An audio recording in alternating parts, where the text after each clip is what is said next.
प्रत्येक जाति और उपजाति के मनुष्य को प्रकृति से संघर्ष करते हुए जीवन व्यतीत करना पड़ता है।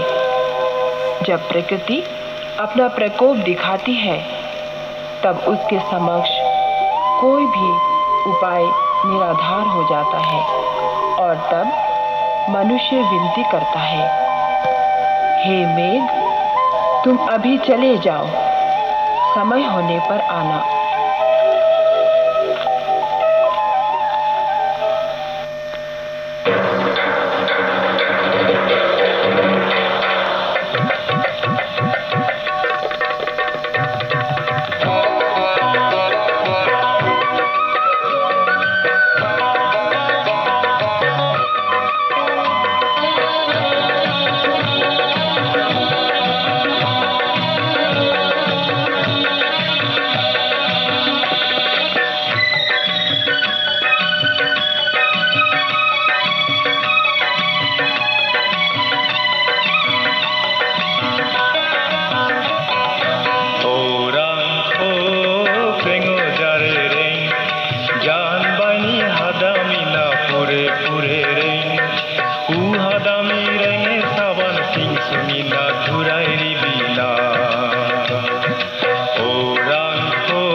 Badang rangkop, nangos sime ugijo,